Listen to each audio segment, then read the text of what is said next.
5 मन का रोगी। लेखक राम निरंजन शर्मा। प्रस्तुत नाटिका के माध्यम से उन्होंने स्पष्ट किया है कि कम अंक पाने या परीक्षा में असफल रहने पर बच्चों को डांटना फटकारना उचित नहीं है। ऐसी अवस्था में बच्चों का मनोबल ऊंचा करें, उन्हें प्रेरणा दे। ऐसा करने से ही बच्चे प्रगति कर सकेंगे।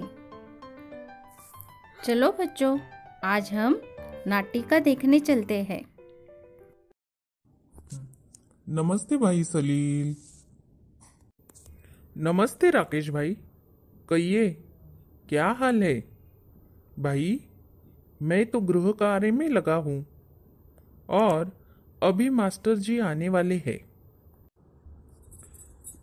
तू 2 महीनों से कमाल कर रहा है।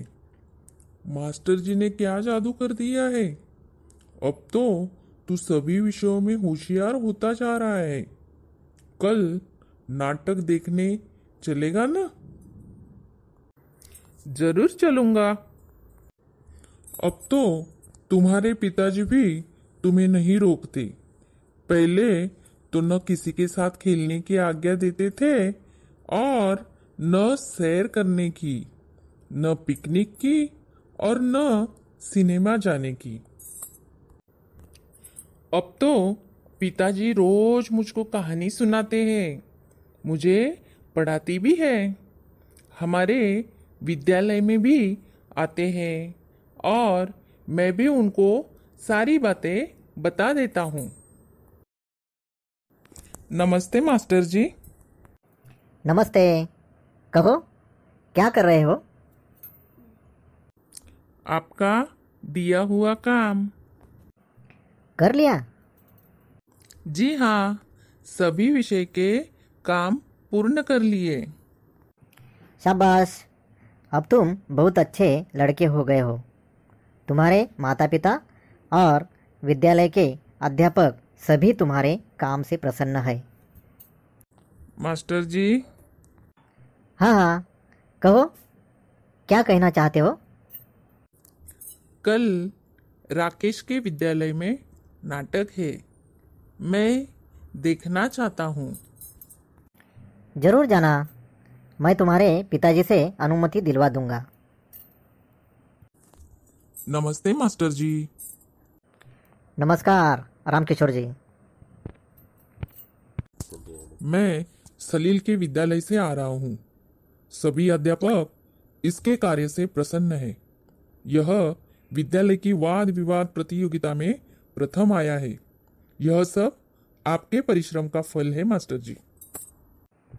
नहीं नहीं, मेरा इसमें क्या है? यह तो सलील की लगन का फल है।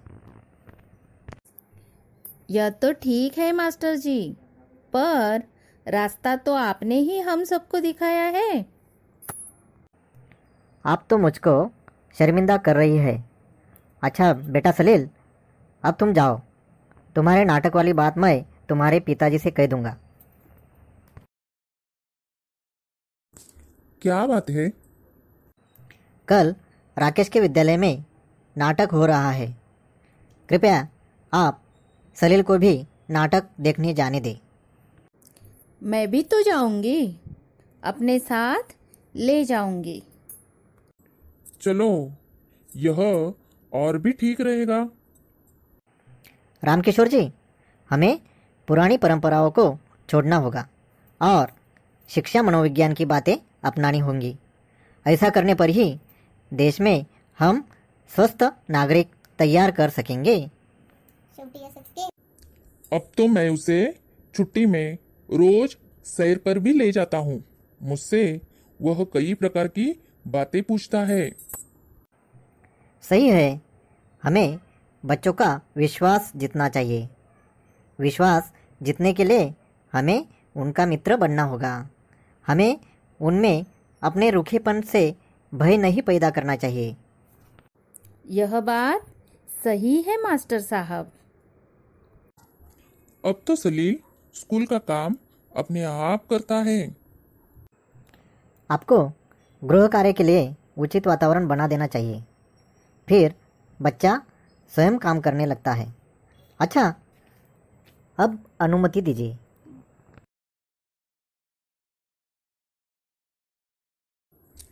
मास्टर साहब, बधाई हो।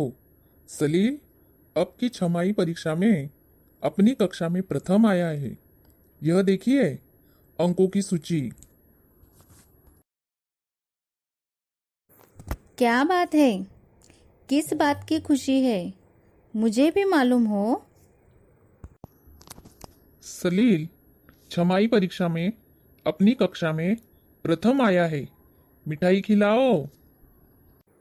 अवश्य खिलाऊंगी। एक दिन उन मास्टर साहब को भी घर बुलाइए ना। कौन से मास्टर जी?